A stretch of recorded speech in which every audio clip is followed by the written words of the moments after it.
교회가 힘들어지고 있다 이런 소리들이 이곳저곳에서 들려오고 있습니다. 또 힘들어지고 있는 지표들도 참 많이 있습니다. 우선 교회 수가 예전에 비해서는 많이 줄어들고 있습니다. 이 말은 교인 수가 줄어들고 있다라고 하는 말입니다. 또한 목사들에 대한 이중 직업에 대한 논의가 한창입니다.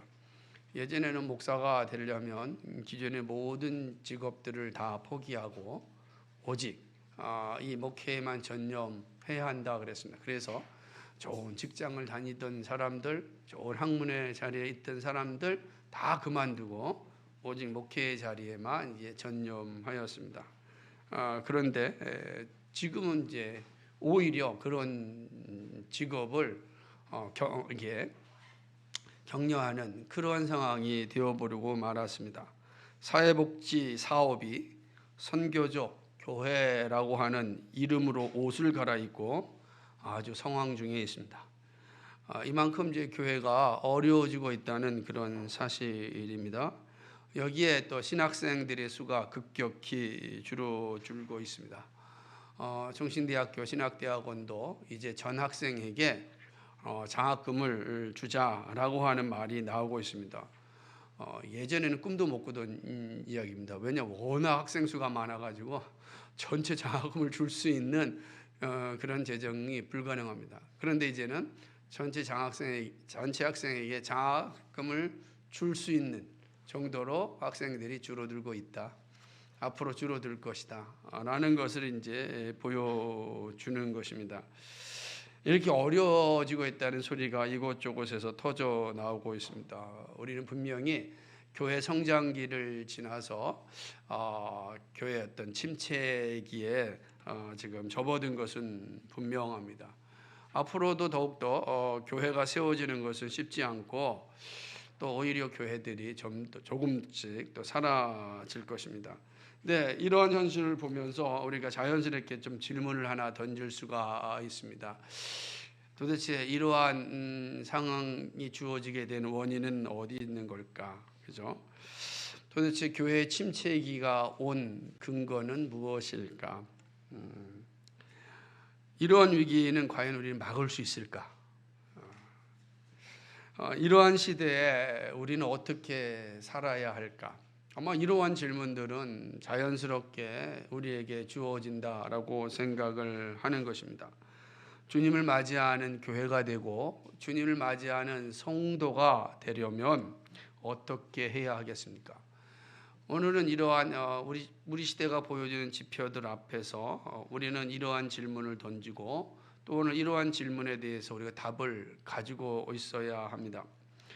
오늘은 이 질문에 대한 답을 찾는 그런 시간이 되기를 소망합니다. 한국교회가 어려운 침체를 맞이한 이유는 무엇일까? 바울 사도는 이러한 질문에 대한 답을 1세기 에베소 교회에 보내는 그러한 편지에서 우리에게 주고 있습니다. 왜냐하면 1세기 에베소 교회가 처한 상황과 21세기 한국 교회에 대한 상황이 그리 차이가 없기 때문입니다. 다만 1세기의 상황보다 21세기의 상황이 더 심각해졌다. 이 차이일 뿐입니다. 타락한 인류가 살아가는 방식에는 큰 변화가 없습니다. 그러나 시간이 갈수록 하나님의 나라가 가까이 올수록 그 부패의 정도는 더 심각해지고 있음을 보게 되는 것입니다. 에베소 교회의 위기는 무엇이었는가? 에베소 교회의 위기는 바른 교훈을 받지 않는 일에 있었습니다. 바른 교훈, 즉 성경이 말씀하는 그런 올바른 가르침, 다른 표현으로 쓴다면 복음을 듣는 모습이 적었다는 것이죠. 온전한 신앙 고백을 받지 않았습니다. 이 말은 다른 말로 표현한다면 이렇게 표현할 수 있습니다. 성경 없이 자기 생각대로, 자기 경험대로 신앙생활 한다라는 것입니다. 성경을 나한테 대밀지 마십시오. 나는 내 경험, 내 생각 있는 사람입니다. 그렇지 않습니까? 내 경험이 있고 내 생각이 있습니다. 이렇게 이야기합니다. 한번 운동을 하고 있는데 재밌는 그 이야기가 오고 갔습니다. 어떤 내용이었냐면 나이가 이제 60이 넘어서 70이 되시는 목사님께서 어떤 이야기를 이제 하게 되었습니다. 뭐 축구에 대한 이야기도 하고 또 교회에 대한 이야기도 하고 있었습니다. 그리고 또 심부름도 좀 이렇게 보냈습니다. 그랬더니 그 밑에 있던 한 목사님이 목사님 저도 이제 50이에요 이렇게 이야기하는 겁니다. 50이다. 나도 이제 나이 먹은 만큼 먹었다, 알 만큼 안다라는 뜻으로 이제 대답을 한 거예요. 그래서 뻥 터지면서 웃었던 기억이 납니다. 사람들은 자기의 경험과 자기의 지식이 높아지면 마치 자기가 모든 것을 다 알고 있다는 착각에 빠지게 됩니다. 그래서 누구의 말을 듣고자 하는 그런 태도가 매우 작아집니다. 그래서 청소년기를 거치고 청년기를 거치면 그때는 그래도 열심히 들으려고 합니다. 그러나 장년기를 들어가면 이제는 배우려고 하는 마음이 매우 작아지는 것이죠. 그럼 그때부터는 자기가 배운 대로 지금까지 배워왔던 대로 그리고 자기의 경험대로 이제 신앙생활을 하고자 합니다.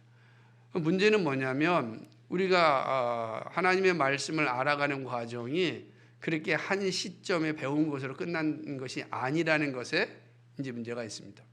에베소 교회 역시 바울이 세운 교회였지만 그 다음 목회자였던 디모데를 통하여서 영적으로 계속 성장해야 되죠. 언제까지 성장해야 되죠? 그리스도의 장성한 분량에까지 성장해야 되는데 그리스도의 장성한 때까지 성장하고자 하는 마음이 없는 겁니다.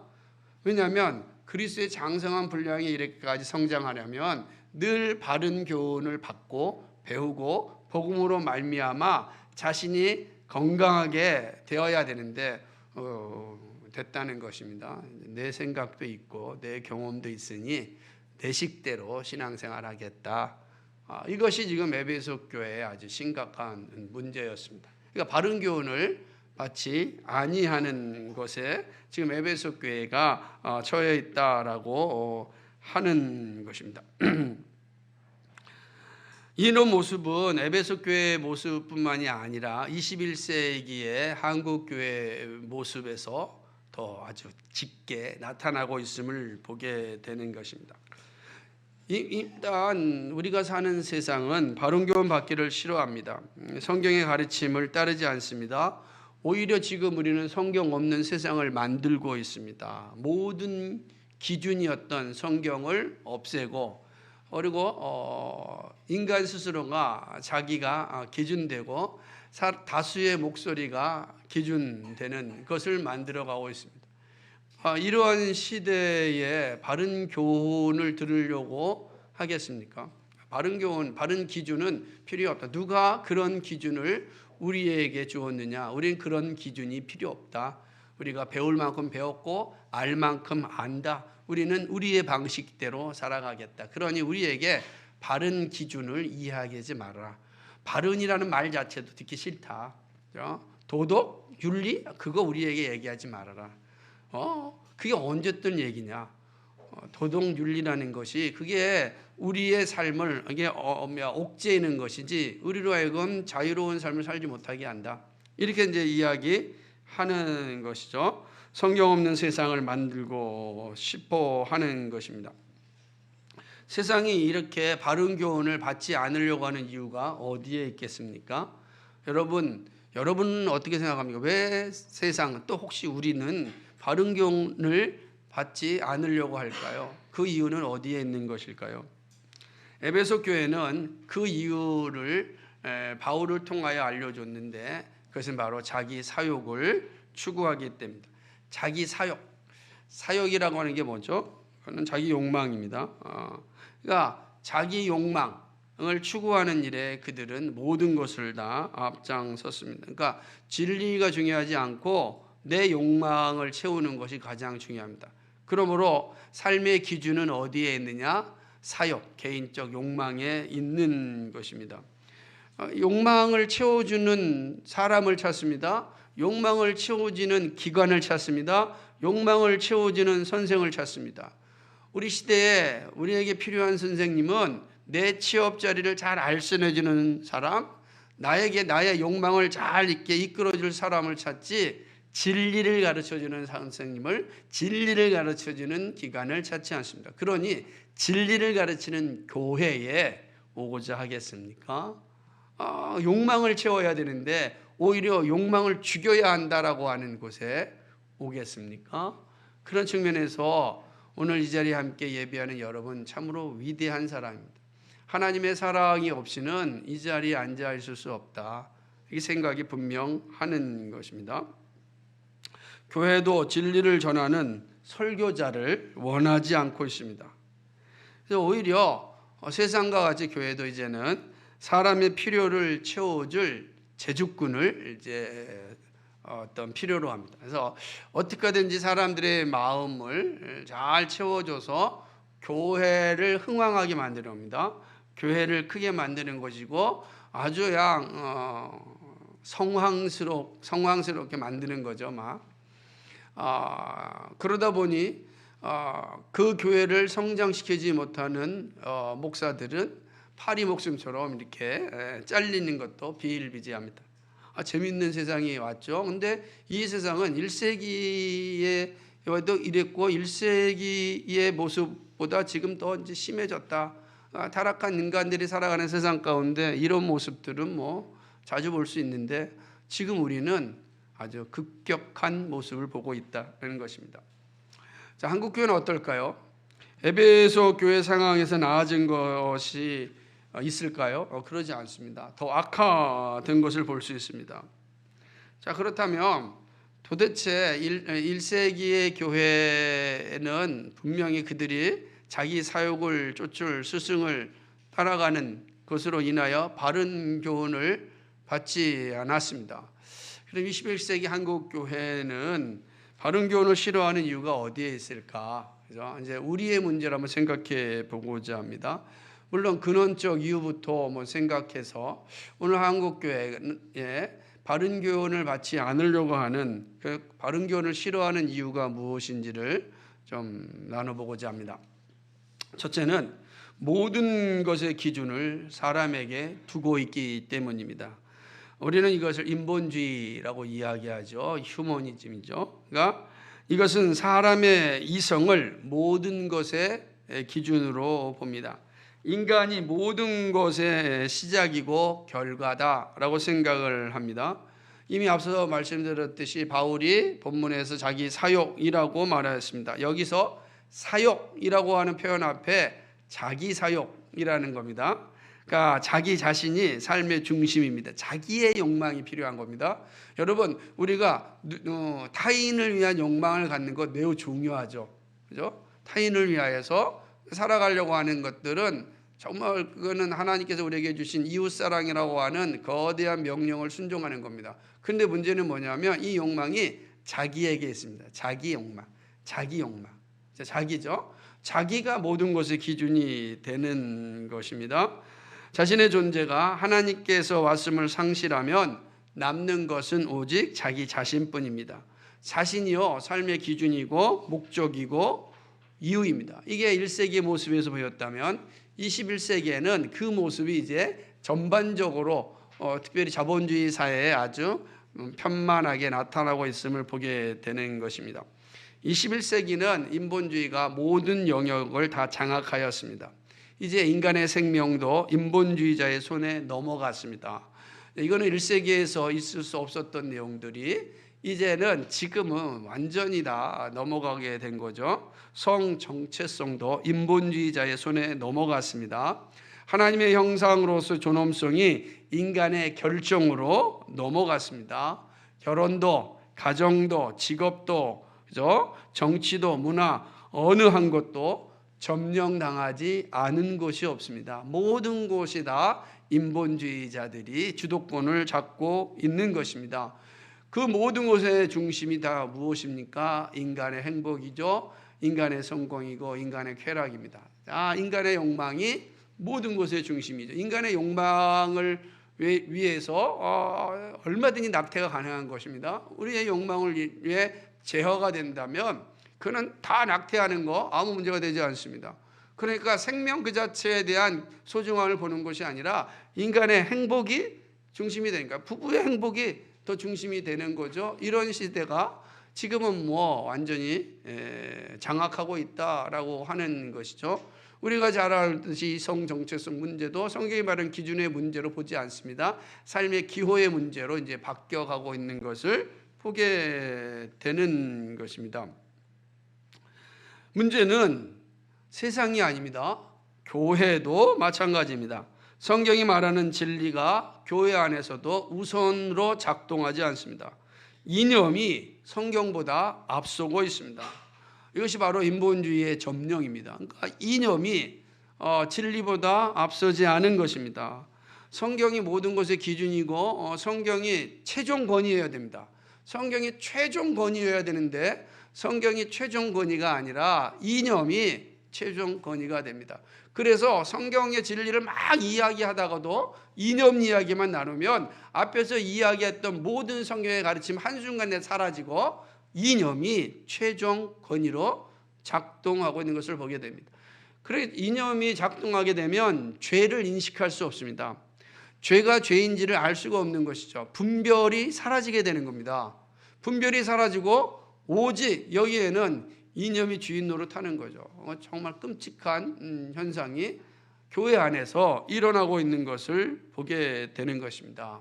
인본주의가 교회를 점령하고 있다라고 하는 사실입니다. 인본주의는 처음에는 혼합과 연합으로 와서 마침내는 하나님을 몰아냅니다. 맨 처음 온 거죠. 이게 연합으로 옵니다. 그 다음에 혼합이 됩니다. 그 다음에는 하나님을 몰아냅니다. 그래서 완전히 이것을 인본주의의 어떤 집단으로 만들어 가고 있는 것이죠. 여러분 인본주의에 물들면 더 이상 바른 교훈이 들리지 않습니다. 그렇죠? 바른 교훈은 귓가에 아주 우웅하고 소리만 낼 뿐입니다. 그러니까 바른 교훈이 교회에 들려지지 아니하면 교회에서 구원의 역사가 일어나지 않습니다. 교회가 세워질 수 없습니다. 주님을 맞이하는 것이 불가능하게 됩니다. 그러나 사람들의 웃음소리는 가득합니다. 행복하고 즐겁게 삽니다. 그것으로 역사 속에서 그냥 사라지는 것입니다. 인본주의에 점령당한 교회의 현실입니다. 그리고 이것이 우리가 처해 있는 현실이기도 합니다. 이것이 바로 바른 교훈을 듣지 않는 그런 한국 사회 교회의 모습이다라고 할 수 있습니다. 두 번째 이유는요, 돈이 주는 즐거움에 노예가 되어 버렸기 때문입니다. 이것은 바울의 관점으로 읽는다면 자기의 사욕이 삶의 주도권을 잡고 있다는 의미입니다. 개인적인 욕망이 삶의 주도권입니다. 나의 모든 것은 이 사욕을 위하여 필요한 것입니다. 그런데 이 욕망과 이 정욕은 돈으로 다 사고 팝니다. 바른 교훈과 가장 첨예하게 대결하는 것이 바로 사욕입니다. 사욕이 들어오면 자기 욕망이 우리를 지배하게 되면 바른 교훈을 몰아냅니다. 왜냐하면 바른 교훈과 이 욕망은 늘 부딪히기 때문에 그렇습니다. 사욕에 지배당하면 교회는 무너지고 맙니다. 이것이 바로 에베소 교회의 위기였고 오늘 우리 교회, 우리 시대의 위기입니다. 우리 시대는 돈이 무엇이든지 다 할 수 있다는 생각이 지배하고 있습니다. 돈이면 무엇이든지 할 수 있다. 돈이 없어도 못하는 것이지 돈만 있으면 무엇이든지 다 할 수 있다라는 생각이 지배적입니다. 그렇죠? 그러지 않은 사람이 없을 겁니다. 그래서 우리가 이 돈 버는 일에 할 때간 우리의 전생애를 다 맡기고 있습니다. 그러다 보니까 각종 질병이 빨리 오고요. 각종 사회적 문제가 아주 강하게 나타나는 것입니다. 모든 것이 다 돈이면 해결될 수 있다라는 이 생각 속에 빠져 있기 때문에 사회 전체가 혼란스럽고 가족도 아주 혼란스럽게 되는 것입니다. 삶을 판단할 때 그 사람의 전체를 판단하는 것이 아니라 돈으로 판단합니다. 그 사람이 입고 있는 옷으로 판단합니다. 그 사람이 차고 있는 신발로 신고 있는 신발로 또 그 사람이 차고 있는 시계로 이게 생각합니다. 언젠가 어떤 분이랑 이야기를 나누는데 자기는 살면서 한 가지 갖고 싶은 게 있대요. 남자로서. 그래서 남자로서 뭘 갖고 싶을까? 저는 잘 모르겠습니다. 뭘 갖고 싶을지는 모르겠는데 저는 이제 갖고 싶은 게 하나 있다고 한다면 정말 멋진 도서관을 한번 갖고 싶은데 그건 불가능하잖아요. 그냥 정말 알렉산드리아 도서관 같은 그 멋있는 도서관을 가졌으면 좋겠다 생각하는데 어쨌든 뭘 갖고 싶냐 했더니 시계를 갖고 싶다는 거예요. 그 시계가요 그냥 단순한 시계가 아니라 저는 그렇게 비싼 시계가 있는지 모르겠는데 엄청나게 비싼 시계더라고요. 막 시계가 억대도 있다는 걸 처음 알아요. 억대 시계도 그걸 갖고 싶다 그렇게 얘기를 하는 것입니다. 그러면서 우리나라 유명한 축구 선수가 그 시계를 차고 있다는 겁니다. 그래서 자기도 그 시계를 차고 싶다라고 이제 이야기하는 것을 들었습니다. 그렇죠. 다 사람들의 욕망이 있는 거죠. 뭔가를 가지고 싶은 겁니다. 그걸 통해서 자기의 신분을 좀 높여보고 싶은 거죠. 그랬습니다. 다 높여보고 싶은 것 아니겠어요? 그런 모습이 있는 겁니다. 그 자체가 다 잘못됐다라고 할 수는 없겠지만 그러나 이것에 지배를 당하면 이제 우리의 삶이라고 하는 것은 바른 교훈에 가까이 가지 못하게 되는 것입니다. 사람들은 먹기 위하여 일한다고 말합니다. 이 말은 아주 냉철하게 이야기한다면 일하는 이유의 목적이 부자 되기 위해서다 이런 뜻으로 해석할 수 있는 것입니다. 부자 되기를 싫어하는 사람은 아마 없을 것입니다. 그러니까 이런 생각들이 이제 지배적으로 우리의 삶 속에 나타나자 사람들이 그걸 계속 추구하게 되게 되죠. 문제는 어디죠? 교회죠. 교회도 이러한 일에 발맞추기 시작하였습니다. 그러니까 교회도 부자 되는 길을 알려주기 시작하였습니다. 그래서 교회 안에 삼박자 축복이라고 하는 용어가 생겨나기 시작합니다. 삼박자 축복. 이 기복주의가 이제는 교회 안에 가득하였고 교회 오는 아주 중요한 이유 중에 하나가 삼박자 축복받기입니다. 기복주의 복받기 위하여 오는 거죠. 바른 교훈을 받고자 오는 것이 아니라 복을 받고자 오는 것. 부자 되고 싶어서 교회에 오는 겁니다. 그러니까 교회 오는 사람들의 필요가 뭐 있어요? 부자 되는 거니까 그러면 강대상에서 뭘 전해야 되겠습니까? 부자 되는 길을 전하는 것입니다. 그래서 여러분도 많은 베스트셀러 되는 책 중에는 이런 책들이 대부분입니다. 우리 시대에서 나오는 책은 베스트셀러 되기가 하늘의 별 따기입니다. 그냥 이런 걸 얘기하는 거죠. 부자 되는 거죠. 재정 사용 설명서 얼마나 많은 사람들이 왕의 재정 막 사는 겁니다. 왜? 부자 되는 길이니까. 부자 되는 길입니다. 이런 내용들이 이제 보게 되는 거죠. 문제는 뭐죠? 이제 이런 모습들을 보면서 느끼는 안타까움은 뭐냐면 지금 우리가 살고 있는 한국 사회가 어느 정도 이제 돈을 가지고 있다는 것입니다. 그래서 돈이 주는 즐거움을 알았습니다. 이제 부자는 아닐지라도 돈의 맛을 알았습니다. 그러자 바른 교훈이 듣기 싫어졌습니다. 여러분 생각해 보십시오. 돈을 좋아하고 그리고 돈이면 무엇인데 할 수 있다라고 하는 그리고 돈이 주는 그 맛을 돈이 주는 그 즐거움을 이미 누린 사람에게 돈을 사랑하며 일만하게 뿌리라라고 하는 이 바른 교훈을 듣고 싶겠습니까? 부자가 천국에 들어가는 것이 낙타가 바늘길을 통과하는 것보다 어렵다라는 말을 듣고 싶겠습니까? 그렇잖아요. 이런 시대가 되어지고 말았습니다. 천국을 우리 소망하면서 이 땅에 살자라고 하는 소리가 들려지겠습니까? 안 듣습니다. 그러니까 안 들으니까 이제 강대상에서 소리를 바꿉니다. 그래서 이제 그런 건 빼자라는 거죠. 그래서 이제 점점 중요한 건 강해 설교가 이제 사라지는 이유가 이 강해 설교라면 이게 자연스럽게 와야 되는데 다 전해야 되는데 못 하게 되는 거죠. 그래서 필요한 것만 이제 전하게 되는, 그래서 우리에게 진정한 돈의 맛이 무엇인지를 알려주는 그러한 곳으로 변질되기 시작하였습니다. 물론 전하지 않는 건 아닙니다. 그러나 전한다 해도 아주 약하게 전하였습니다. 약하게 전하였습니다. 제가 얼마 전에 어느 한 교회에서 자발적 불편에 대해서 강의를 요청해서 강의를 하였습니다. 그래서 저는 늘 우리 교회에서 하던 식대로 그냥 강의를 했습니다. 제가 볼 때는 되게 순화시켜서 했다고 생각했습니다. 근데 끝나고 나왔는데 목사님께서 이렇게 얘기합니다. 목사님, 오늘 우리 성도들이 너무 큰 충격을 받아서 이거 어떻게 해야 될지 모르겠다 하는 겁니다. 뭐가 충격인지는 잘 모르겠는데 대표적인 거로 하나의, 우리는 얘기한 것처럼 이렇게 분리수거도 그렇고 환경 문제도 그렇고 자연스러운 이야기였어요. 여러분 이야기는 늘 듣던 얘기니까 별 새삼스러운 것처럼 느끼지 않고 오히려 그것이 또 아쉬울 수도 있는데 그런 겁니다. 그렇구나.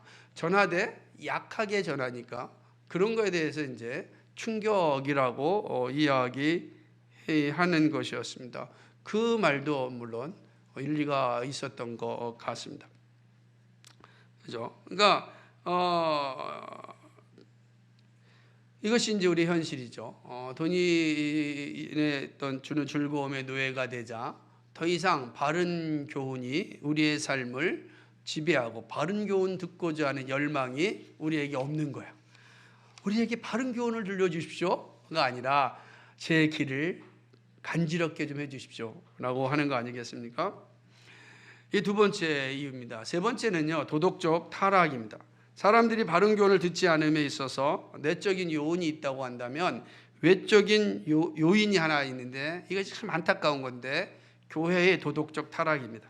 교회가 거룩하지 못함을 보일 때 바른 교훈이 들려줘도 사람이 듣지 않습니다. 의심하고 불신하면 바른 교훈을 듣고자 하지 않습니다. 그래서 바울은 목사를 비롯한 그런 직분자들이 세울 때 도덕적으로 도덕적 문제에 매우 신중하였고 도덕적 삶에 대해서 매우 강조한 것을 보게 됩니다. 그것이 디모데전서 3장과 디도서 1장에 나타난 그 직분자들의 자격에 보면 잘 나타나 있습니다. 여러분, 우리가 교회사를 봐도요, 중세 교회의 타락에는 부와 권력이 집중되어 있었습니다. 그러자 부와 권력에 집중된 교회가 마지막 가는 곳이 어디였냐면 도덕적 타락이었습니다. 여러분 생각에 부와 권력을 가지고 이걸 어떻게 사용해야 되겠습니까? 써도 남는 돈을 어떻게 해야 되겠습니까? 정말로 바른 교훈을 받았다고 한다면 써도 남는 돈을 정말로 선하고 아름다운 일에 많이 사용될 겁니다. 그런데 써도 남는 이 돈을 그 바른 교훈을 받지 않으니까 어떤 일이 일어났습니까? 교회당 짓습니다. 그리고 도덕적 타락에 온 일을 중세 교황들의 타락 정말 끔찍합니다. 그거를 다 은폐하려고 하지만 역사는 은폐할 수가 없는 겁니다. 역사 속에 보면 참 끔찍한 일들이 너무 많고 돈으로 교황권을 사고, 그죠? 그래서 이탈리아 가면 메디치 가문이라고 하는 이 사업가 집안이 돈으로 교황을 사지 않습니까? 자기 돈으로 돈 주고서 교황을 사가지고 교황을 앉히고 그 교황을 통하여서 엄청난 부와 권력을 또 계속해서 이어나가는 겁니다. 그렇게 되는 것입니다. 도덕적 타락이 정말로 끔찍하였습니다. 여러분, 로마 캐톨릭이요, 신부들에게 결혼을 금지한 이유가 어디에 있는지 아십니까? 도덕적 타락이 너무 심하였기 때문입니다. 그러니까 이런 것들이 사실은 역사 속에도 보는 거죠. 교회가 도덕적으로 타락하면 진리를 전하여도 듣지 않는 상황이 만들어졌습니다. 그러니까 이런 것들이 바로 내적 원인이다. 오늘날도 한국교회에 나타나는 도덕적 타락이 결국은 바른 교훈을 듣지 못하게 하는 벽을 만들어 버렸다라고 하는 것이죠. 이게 참 슬픈 일입니다. 그러니까 지금 우리가 살고 있는 시대에 바른 교훈을 듣지 아니하는 세 가지 이유라고 볼 수가 있습니다. 자, 그렇다면 어떻게 해야 될까? 바른 교훈을 받지 않으려는 시대의 모습 우리가 보았습니다. 아마 이 모습은 가면 갈수록 더 심해질 것입니다. 이러한 시대가 우리에게 와 있습니다. 바른 교훈을 받지 않는 시대에서 신앙을 지키는 길은 무엇일까? 이 시대에 우리는 어떻게 신앙을 지켜야 될까? 이 시대에 우리 교회는 어떻게 세워져야 할까? 고민하지 않을 수 없습니다. 그것도 세 가지로 말씀드립니다. 첫 번째는요, 교회의 존재 이유가 분명해야 합니다. 교회는 그리스도의 몸이죠. 여러분, 이 중요합니다. 교회의 존재 이유가 무엇인지를 선명하게 나타내는데, 교회의 존재 이유가 무엇이죠? 복음을 전하는 겁니다. 그러니까 교회는 바른 교훈을 전하기 위하여 세워졌다. 이거 흔들리면은 안 되는 것입니다. 진리를 전하는 것이 교회입니다. 그런데 진리를 전하는데 사람들이 귀를 막고 있습니다. 그럼 어떻게 해야 되겠습니까? 자, 진리를 전하는데 사람이 귀를 막아요. 그럼 여러분 어떻게 해야 되겠습니까? 우리 한국교회는 어떻게 했습니까? 그래, 그들이 듣는 이야기를 해줘야지. 그래서 귀를 열었습니다. 진리가 아니라 진리를 안 들으니까 그럼 이들이 듣는 이야기를 하자라고 해서 전해주는 상황이 되어지고 있습니다. 이것이 옳은 일이겠습니까? 아니죠. 회초리를 들어서라도 진리를 들을 수 있도록 그들의 영혼을 깨워야 되는 것 아니겠습니까? 잠자는 영혼을 깨워서 진리를 듣게 해야 됩니다. 왜요? 진리가 우리로 하여금 구원에 이르기 때문입니다. 복음이 들려줘야 구원에 이르고 복음이 우리로 하여금 영원한 영생을 주기 때문에 그런 것입니다. 교회에서 진리가 들려지지 아니하면 어떤 일이 일어나겠습니까? 여러분, 바른 교훈의 기쁨을 알 수 없게 됩니다. 교회의 분명함이 잘 보이지 않습니다. 강단이 허탄한 이야기로 채워지게 됩니다. 기복주의로 가득하게 됩니다. 교회의 다음이 무엇인지가 모호해지는 것입니다. 이러한 현실은 사람들이 기성교회와 이단을 구분하지 못함으로 나타났습니다. 그러니까 허탄한 이야기가 강단에서 지배하니 이단들과 기성교회를 구분하지 못하는 거예요. 둘 다 허탄한 이야기 속에 빠져 있으니 그게 그거지 라고 생각하는 겁니다. 분명한 복음이 전할 때 세상도 이단과 참된 교회, 거짓 교회와 참된 교회를 정확히 분별할 수 있습니다. 그런데 교회가 참된 복음을 전하지 못하면 그러면 세상은 참된 교회와 거짓 교회를 구분하지 못하게 됩니다. 우리 이 사실을 잘 기억하고 있어야 된다라고 하는 것입니다. 대부분의 이단에 빠진 사람들이요, 놀랍게도 다 기존 교회를 다녔다는 것을 여러분 잊지 말아야 됩니다. 그러니까 기존 교회는 아닌 사람들이에요.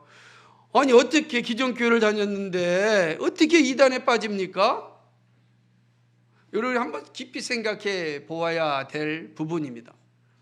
도대체 바른 진리가, 바른 교훈이 그를 지배하였다고 한다면 어떻게 이단으로 가겠습니까? 두 가지죠. 바른 교훈을 듣기 싫어했다든지, 바른 교훈이 들려지지 않았다든지, 자기 사역을 쫓을 스승을 따랐다든지, 이 세 가지죠. 이 모습들이 결국은 오늘날 교회의 침체기를 가져온 또 하나의 원인이 되기도 하는 것입니다. 교회 다니는 사람도 교회 밖의 사람도 교회 정체성을 혼동하게 되었습니다. 이로 인하여 나타난 이단들의 만행에 기성교회가 또 무너지고 말았습니다. 그렇습니다. 교회가 이러한 지금처럼 교회 침체기가 있고 바른 교를 듣지 않은 이 시대에 교회가 무엇인가, 교회 존재 이유를 아주 명확하게 하지 않으면 안 됩니다. 복음을 전하는 것이 교회의 목적이에요. 진리 위를 전하는 것이 교회의 목적이다. 이 주의 복음을 분명하게 선포하는 것이 교회다. 한번 따라해 봅시다. 예수님은 나의 주님이십니다. 이것이 우리 교회에 분명하게 선포되어야 합니다. 두 번째는요, 구원의 확신 가운데 내가 사는 시대를 분별해야 합니다. 세상은 삶의 기준을 자신에 두고 있습니다. 그것은 하나님 나라에 대한 확신이 없기 때문입니다. 하나님 나라에 대한 믿음이 없으면 남는 것은 현실일 뿐입니다. 현실의 만족을 위하여 살 뿐입니다. 자기 욕망을 채우는데 급급합니다. 우리 시대는 이러한 삶을 살도록 막 부추기고 있습니다. 이러한 역사는 매우 오래되었습니다. 타락한 인류의 욕망입니다. 그 욕망의 모습은 각종 고대 역사를 보면 잘 나타나 있습니다. 그리고 우리 시대의 자본주의의 유혹은 더 이상 말할 필요가 없습니다. 이러한 시대에 우리는 살고 있고 하나님 우리를 부르셨습니다. 죄로 가득한 세상에서 복음을 듣게 하시고 구원의 자리로 인도하셨습니다. 우리는 예수 믿음으로 영생을 얻습니다. 예수를 믿을 때 자녀가 되는 선물을 우리에게 주셨습니다. 죄는 사망에 이르게 하는데 구원에 이르도록 우리에게 은혜를 주셨습니다. 예수님을 주님으로 고백할 수 있게 하셨습니다. 예수님은 나의 주님이라고 고백하는 자들에게 천국을 선물로 주셨습니다. 그리고 세상에 살지만 분별하며 살 수 있게 하셨습니다. 하나님께서 바른 교훈을 듣지 않는 시대에 우리를 부르셔서 이 놀라운 선물을 우리에게 주셨습니다. 로마서 12장 2절에 이렇게 이야기합니다. 너희는 이 세대를 본받지 말고 오직 마음을 새롭게 함으로 변화를 받아 하나님의 선하시고 기뻐하시고 온전하신 뜻이 무엇인지 알도록 하라 그랬습니다. 그래서 분별하라는 것입니다. 분별하도록 하라. 바른 교훈은 우습게 여기고 듣지 않는 자들은 반드시 심판에 이르게 됩니다. 영원한 불심판을 이들은 맞이할 것입니다. 그때 슬피 울며 이를 갈아도 소용이 없습니다. 복음이 들려질 때 믿고 회개하지 않으면 지옥에 가 있는 부자와 같은 그러한 결과에 이르게 됩니다. 그러나 복음이 들려질 때 회개하고 예수님은 나의 주님이라고 고백한다면 그는 영생에 이르게 됩니다. 여러분은 예수님을 나의 주님이라고 고백하십니까? 예수님의 인격과 사역이 나를 위하여 주어졌음을 믿으십니까? 여러분 이 질문에 아멘 한다면 여러분은 구원받은 하나님의 자녀입니다. 그리고 세상을 분별할 수 있는 성령의 능력이 임한 사람입니다. 이제부터 믿음으로 세상을 좀 볼 수 있어야 합니다. 여러분 정말 내가 예수님 나의 주님이라고 고백한다면 우리의 할 일은 이제는 늘 성령을 힘입어서 말씀으로 세상을 보는 일에 열심을 내야 되는 것입니다. 그 일은 날마다 바른 교훈을 받음으로 가능합니다. 늘 바른 교훈을 배우고 들을 때 세상에 살지만 세상을 바르게 분별할 수 있는 능력이 우리에게 주어지게 되는 것입니다. 이게 우리가 할 일입니다. 마지막 세 번째로는 그리스도인의 아름다운 삶을 세상에 보여주어야 합니다. 이게 우리가 바른 교훈을 듣지 않는 시대에 그리스도인으로서 우리가 살아가야 될 자세입니다. 세상은 바른 교훈을 싫어합니다. 놀랍게도 교회도 바른 교훈이 약해지고 있습니다. 그러면 세상은 더욱더 바른 교훈에서 멀어지고 자기 사욕을 추구하고 진리가 아닌 허탄한 이야기를 원하게 됩니다. 이러한 모습이 득세하면 교회는 점점 힘들어지고 그리스도인의 삶도 연약해집니다. 그런데 세상이 가는 길은 분명합니다. 너무 분명하죠. 자기 사랑과 돈 사랑과 도덕적 타락과 하나님 없는 세상을 추구하고 있습니다. 그것이 이제 디모데후서 3장 1절 9절에서 보았던 내용이기도 합니다. 예수님은 이러한 세상이 올 것을 잘 알고 있었습니다. 그런데 예수님께서 하신 명령 가운데 하나가 뭐냐면 여러분 자녀가 이러한 세상이 오는 것을 여러분이 알고 있었어요. 그 여러분 자녀에게 무엇이라고 교훈하겠습니까? 이런 세상이 온다. 근데 그런 세상으로 가면 멸망으로 가는 길인데 그걸 안다면 어떻게 해야 되겠습니까? 예수님께서는 아셨습니다. 제자들이 이런 상황에 처해야 할 것을 알게 되었고 그런 세상에서 제자들은 모욕과 핍박과 박해를 받을 것이고 참으로 어려움을 겪게 될 것임을 알고 있었습니다. 내 자녀가 그런 박해와 모욕과 그리고 고난을 받는 것을 내가 눈이 뻔히 보여요. 그 여러분 어떻게 하시겠습니까? 그 자녀를 데려가야 되지 않겠어요? 그곳으로 보내야 되겠습니까? 아니면 보내지 말아야 되겠습니까? 예수님 입장에서 보내는 것이 합당하겠습니까? 보내지 않는 것이 합당하겠습니까? 놀라운 것은 예수님은 그런 세상에 하나님이 보내셨습니다. 그죠? 하나님 볼 때 이 세상이 그런 세상인데 그런 세상에 하나님은 자기 독생자를 보내셨어요. 예수님도 우리를 세상에 보내십니다. 하나님께서 나를 보내신 것 같이 나도 세상에 보냅니다 라고 말씀합니다. 요한복음 17장 11절에 보니까 나는 세상에 더 있지 아니하오나 그들은 세상에 있사옵고 라고 이야기합니다. 세상에 있다라고 하는 in the world예요. 세상에 있다는 겁니다.